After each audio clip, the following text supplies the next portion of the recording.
It was in January of this year, 2023, when the Wahed family moved as refugees from Azerbaijan to Portage la Prairie, Manitoba, Canada. They were both born and raised in Dubai. That's all they knew for their country, but they didn't have citizenship there and had been living on the sponsorship of one of the family friends. Safiya converted to Christianity in 2013, causing great confusion for her husband Abdul, who actually left her for a time, but then they reunited as a happily married couple again with their 2 children. But then things began to turn when their sponsor realized that Safiya had become a Christian. Not all Muslims engage in severe persecution, but that wasn't the case with her immediate family. She was beaten many times and unable to work for days on end. Let's go back a little bit in time when life was going good in Dubai, but the sponsor learned of her conversion and began threatening her husband. It was good, our life was so good there, and suddenly things gone ups and down. He had a problem with his sponsor, since he know that I convert from Muslim to Christian.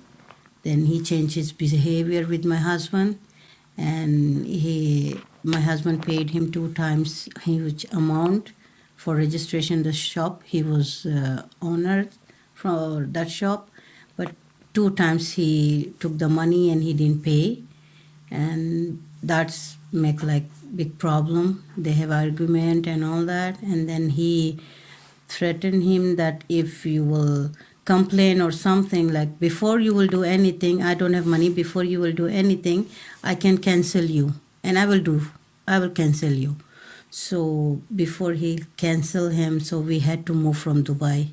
Otherwise, if he will cancel him that his visa, so I had to go Pakistan, and my husband and children, they had to go Bangladesh. So we decided that before he'll cancel, we should move anywhere where we can live together. So we moved to Azerbaijan on 2018,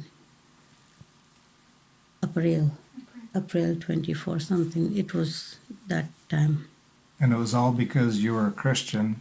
Yeah, because he comes to know that I'm Christian. Then he also, before he told him that just leave your wife because she's not one of us. So why you're living with her now? So he ignored him. But when he feel that, yeah, he's not listening, or he's living with me, so he start making problems. And then this is one reason that he changed his behavior with my husband. When my family, my sisters, 2 sisters, they are in Dubai. When they comes to know I convert, when they came home, they didn't even give me chance to talk. They just start beating me. They beat me. They Hit her head. Yeah, they hit my head with the wall, and they shoot me, kicked me. They beat me a lot. I couldn't go work like almost like 10 to 15 days. I was at home only because of Mark and all that. So, and then they said that you're not one of us. And they said, yeah, if you want us to forgive you, still you have time. You can tell us that, yeah, okay, I did mistake. I'll come back. I said, no. I know what I am, and I will never change. And God knows that, what is good for me. Because when my husband knows, he comes to know about my conversion, and he got angry. He went out from house. It was 2014, New Year Eve. And then he heard from one of my colleagues that I convert. He got angry and he moved out. And then I prayed to God that, God, you know what is good for me. If this guy is good for me, you will change his heart. I'm going as you will tell me that. Because in Muslim, he can divorce me at same time. I was only with the God wishes, like God, if he will tell me that I leave you, it's been God chosen for me. I was accepting that. But he never leave me. And then I stayed with him, and he stayed with me. And God changed her heart. Yes, it took long time, but I don't know, maybe from before only he saw and he felt that, but he was confused what to do, whether really what he feel it's right or no. And are you able to express what you were thinking at that time? उस वक्त तुमको कैसा feel हो रहा था, मतलब तुम बता सकते हो? क्या करे, मजबूर इंसान को होता है तो खामोश रहना पड़ता है, लेकिन खामोश के बाद वो मुझे मेरे ऊपर टॉर्चर कर रहा था. He was helpless because he cannot leave me and he was his sponsor. He can't argue with him. So he was in like two sides. He don't know what to do. And he cannot blame me also because what I am. He cannot change me anymore. So he was like just helpless, like he can't do anything. But he tried to make him understand, but he didn't understand that. How was his feeling? And he started making problem. So then after you had to leave. Yeah, we had to leave Dubai. We born and grow up in Dubai only. Our parents, they get married in Dubai. So it's like that country was our country. We never went in our country. We don't know anything about our own countries. He's from Bangladesh and I'm from Pakistan, but I never see my country. So because of that guy, we had to leave our country. Now, how long were you a believer at this point? I accept Christianity on 2013. So I was Christian there from 2013. So from then, you were all in Dubai? Yes. Up until this Yes, point? up to 2018. And that's when everything kind of Yes. came to. So then tell me, when you moved, what happened? When we moved from Dubai to Azerbaijan, we went there. Actually, whatever our saving, even still when we moved, we didn't take so much money with us because I was working as a driving instructor and I didn't resign from my company because no time. And my all gratuity, I left that in that country. And my car also, I didn't sell. He sell his car. My car, I left it there. Even my home, full, we left everything there. And we moved to Azerbaijan. Whatever money we was having in account or saving, we took and we went to Azerbaijan. And then we thought that we will work there or we will start any business. And then we'll stay there. और मेरा business भी छोड़ के आया ना. Yeah, even his work, he didn't sell, he didn't close the shop where he was owner. He left that shop also like that. It was full of everything was there, but the situation was that we don't have time to sell the shop. So we moved, we left everything and we moved to Azerbaijan. And there was another rule that if one person, he cancel his visa from Bangladesh, so Dubai government, they are not giving them new visa. So that also one problem that once if he will cancel his sponsor, he will go Bangladesh and then he cannot come back to Dubai. And we will not going to meet. There was no chance to meet again. So that's why we moved to Azerbaijan. And then there, when we went, we got 1 month visit visa. So we went there in the immigration. We asked them whether we can stay a long time because we want to open some business or something. So they refused. They said, no, you cannot leave here. You have to leave this country because you got only 1 month visa. So we said, okay, let's see. Then he told me that we'll go home. We'll see what we can do. So we don't want to live in that country illegal. And this country is which again? Azerbaijan. Okay. So there we got one person from Pakistan. He was living there from 15 years. His wife was from Azerbaijan only. And then he saw me. I was in immigration. He saw my passport in my hands because he was from Pakistan. And then he recognized me and I was talking with my husband in Urdu as well. So he listened. And then he come to us. He said that I can help you. Here government, they will not going to help you. You have to go from here because you came as a visitor. So I can help you to stay here. Then he met us outside of immigration and he said that we can do some planning for business or something. You can stay here, and then after when 3 to 6 months, then I will transfer that business in your name. So you can stay as much as you can. Like you can get your family visa, your children, they can study. So we thought, yeah, because we don't know the language of that country. That time he's the one we saw, like he's the right guy who can help us. So we agreed with him. So he said that I'm planning to open the hostel, like a student hostel. So students who will come for studying in Azerbaijan, so they can rent the room and they will pay the room rent and everything. So we can get money. So we said, okay, we'll do it. We don't have this experience, but to stay here, we'll do it. So he said, okay, I will put my name. We'll open business in my name because I'm here half local. I have a card. My wife is from Azerbaijan, but you have to pay everything for like, this is your business will be. So we said, okay, like that we did. So whatever money we was having, the saving, we all put there. So it was like 2 months, to three and a half months, right? After when we asked him that what happened about visa. Yeah, after the business was good. We was having a hostel and one kitchen and the meat shop. We was having a meat shop. So this all money, it was around $20,000 to $25,000, right? Yeah. Before $15, after $10 more, I put the rent and everything. Yeah. We paid everything. It was zero. The place we rented, so we put everything there in the shop or in the kitchen and every appliances, like everything we put there.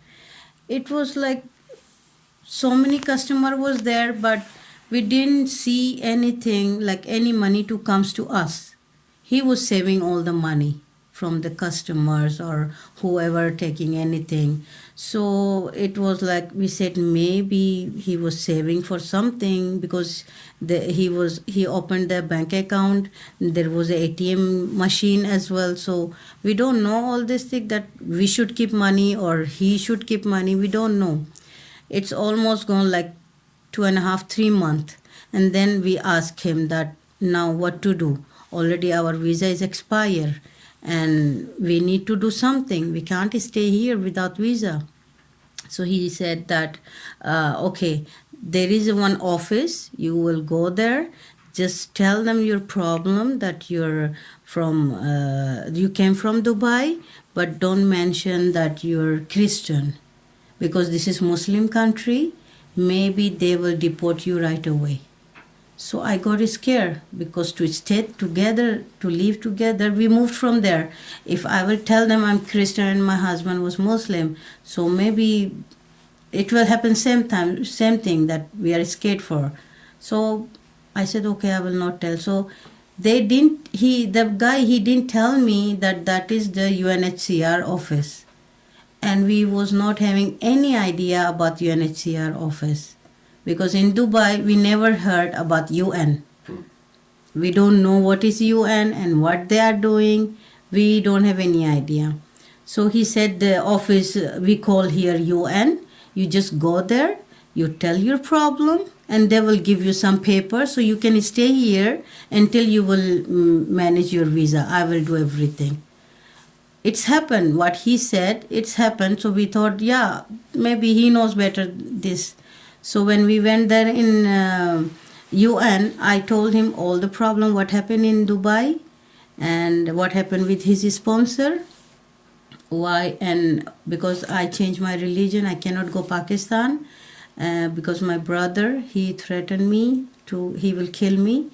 That all we explained them. So they give us 3-month extension, the UN letter, protection letter. So we got that and we stayed more 3 months. And then when we got refusal from UN, they said that like in your country there is no war. You have to move from this country. So I said that if there is no war, you people should tell me before. We are now staying over 6 months, before 6 months, and later on when they give extension later, and then 3 months more. So it was 6 months. So I said, how we will go? My husband, he's from Bangladesh. My children from Bangladesh. I am from Pakistan. How I will go? I leave my children. They said, this is not our problem. The UN people, they said that. And then they said, you go and apply to the immigration or hire any lawyer, and then you see what they can do with you. We said, okay. We moved from there. We went back to the hostel. We talked to the guy. We said, see, already too much time is already wasted. So you didn't do anything. So give us our money. We'll see which country we can move together with that money. And you can keep this business. You can run. And then he said that, what is the proof that you give me money? And all this business is from your money. Yeah, he said that. And it was almost like night 8 or something. Then we had an argument and fight, and not fight, like we cannot beat him. We cannot, like we were shouting, and I was crying because we lost everything. And we was scared, like if he will beat him or there will be hand fighting or something, police will come and they will catch us. But we was having a argument, yeah. And then he threw us out from the hostel. It was like almost night 2:30, morning 2:30 or 3 o'clock. He said that, go from here. You don't have any money. I didn't owe you anything. You didn't pay me anything. There was little bit our mistake that we totally trusted him, and we didn't make any letter, any paper, and we paid him money that, yeah, you can do it.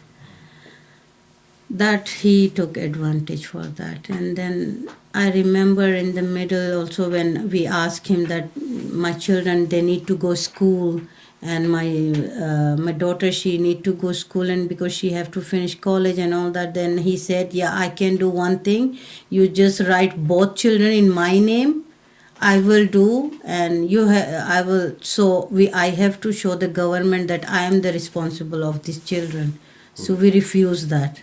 We said, no, it's okay, let it be. Let her not to go to school. We don't want like that. And from that also he got angry slowly. He was not paying us money for food. Even for my son, milk, I had to ask him. I need milk for my child.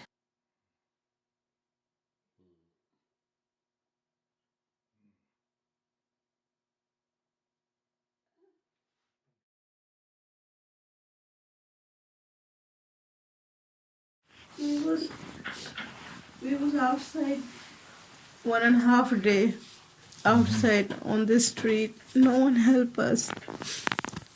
Luckily there was one restaurant guy. He saw us before in that hostel with him, and then he called to that guy girlfriend that, I think I know these people, they're in the street from last day, night and morning, so maybe you know them. Yeah, almost 2 days. And then she came and she took us with her in her house. We stayed her house almost 4 months. She gave us food and she helped us. She was very helpful. And then from that day she broke up with that guy because of us. And until now also she's with us in contact. Like she used to help us. Even we changed house. She used to bring food and everything sometime when we don't have. Up to that immigration, they was keep torturing us.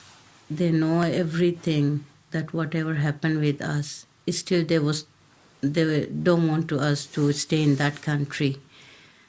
One time they took us also for deport center to deport us. It was like 2020, before Corona.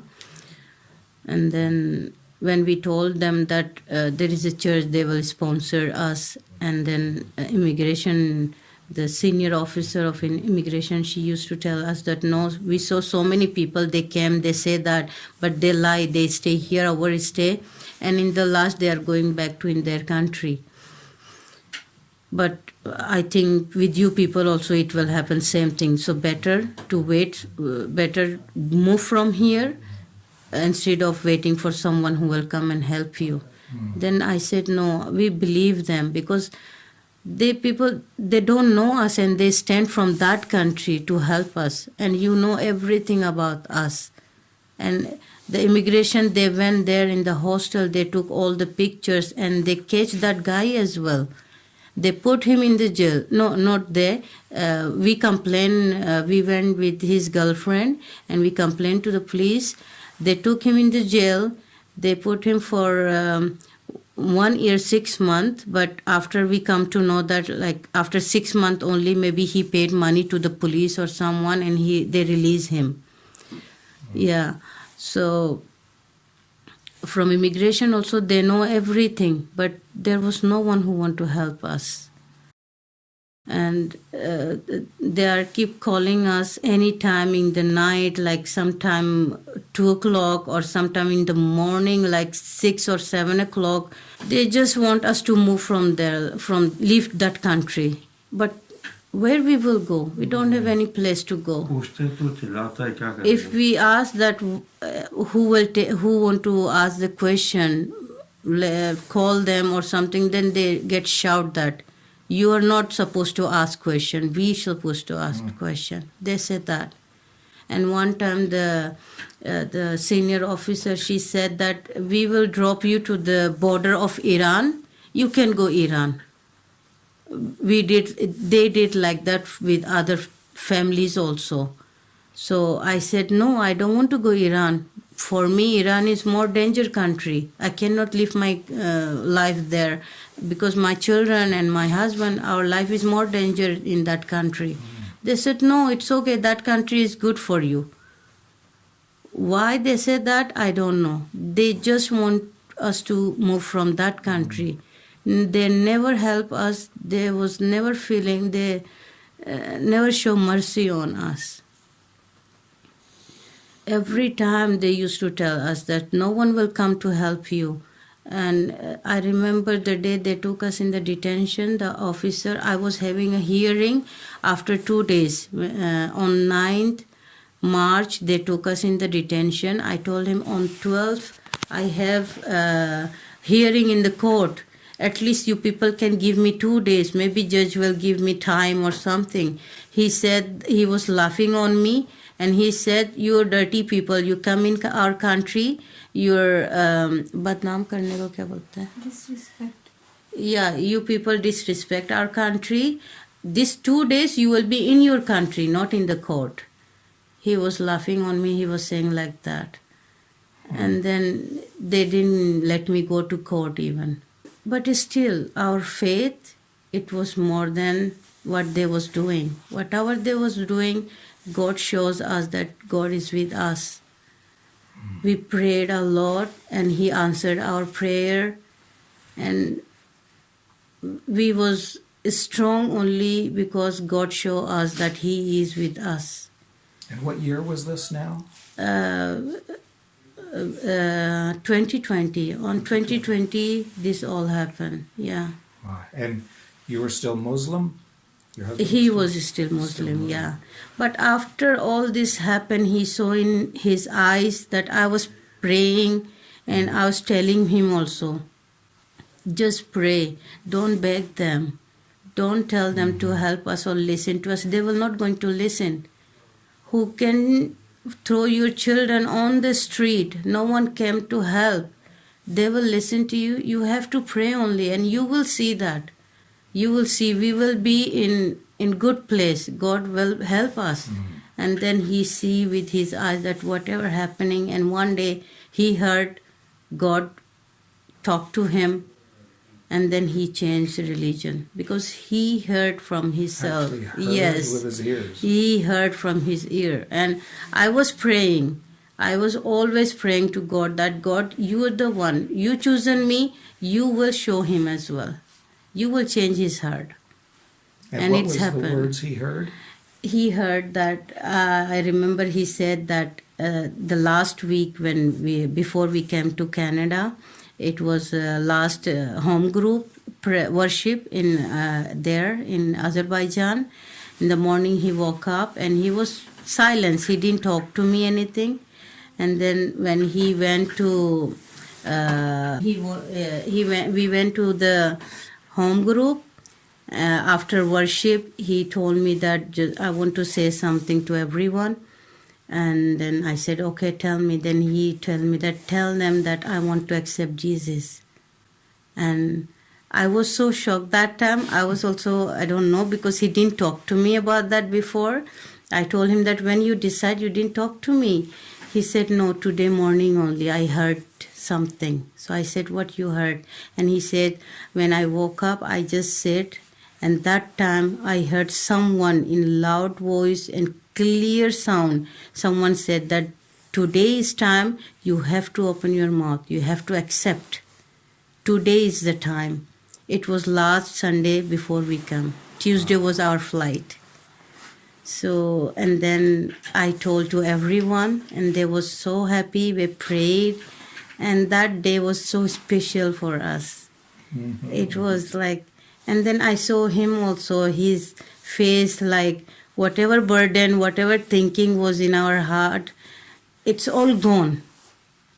Everything is finished. Like, we are now free. We can live freely because he was, when we moved from that country, we are in one roof and in Jesus' name. Yeah. Are you praise the able with Lord. your English to describe what you felt? सुबह को क्या बोलते हैं? Morning.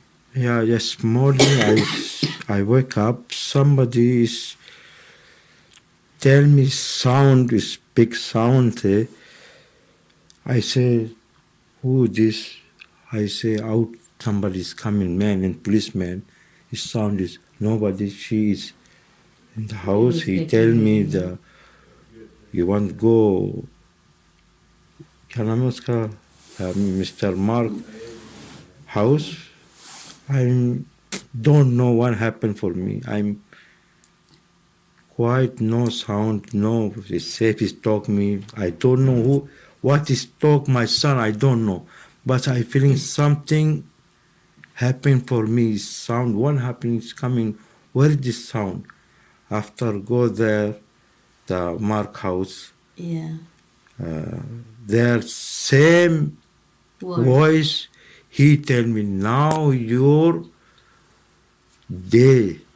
You. Yeah, the voice he heard in the worship, the Mr. Mark, he said same words that you have to convince. Convert. You have to accept From your mouth. You have to say from your mouth that Jesus is your Lord. So same word what he heard in the morning. So he said this was the sign. So I have to tell now. So that he time, this time, is open and I feeling very good. Yeah, I feeling this nice day today. I don't know. I feeling inside is newborn, like very good. Yeah, new before I know happened, speaking yeah. English, that time I little speak. मैं चाहता हूँ कि मैं आज कुछ करूँगा, मैं खोलूँगा. He was feeling that he was like that feeling is before he didn't feel that like he was full of joy that from his heart he accept that today I'm newborn. Yeah, I have the inside this power is my eyes, my ears is open. It's very good today. I don't know what happened, but feeling very good. Yeah, I say, come, I want to talk to you. He say, what? Come. I say, I feeling today this time, you know. Talk, yeah. But he said, why you not talk there? Disclose. I go the house, Mr. Mark. Say if he's talking, I don't know what is talk for me. I don't know. I go, she going. She say, what? Why you not talk? I say this one. I feeling I don't know. That way the Mark is talking, I see this same word, same. I said, this is today I listen this one. It's true, but my heart is now very big and I open anything. Yeah, I said, come on, I talk for you. What you? I said this. I want today's. I was praying for that God talked to me, but He was always with me. That I felt that whenever I was praying, I felt that someone is holding me in His arms. Someone is touching me and telling me that don't worry, I'm there. But he's lucky that he heard the voice. Everything, is yeah. changed. Intense feeling that she should pray for Wahed to accept Jesus as his Savior. And so she prayed steadily about that for those 2 weeks. And then when they arrived, that's one of the first things they told us, is that just before they came over here, he had decided to do exactly that, to surrender his life to Jesus. Yes. Now, this is still, for us, it's a dream. Yeah. We don't believe. Sometimes I used to ask my daughter, "We are in Canada. Can you believe it? We was having nothing. Like we was illegal. We don't have any legal paper. We was in zero position. But God gave us everything. Yeah. Today we are here as a Canadian. Like this is our country. No one can throw us from here. This is the God gifted, like He chosen us this place. I don't know, I don't have word for this, but He is so good and no one can be like God. He is so precious, like we don't have words to thank Him. I don't know, we are ready for God. Anything God will say, that I just close eyes, I'll say, I'm here, God. From the Portage Online Newsroom, I'm Mike Bloom.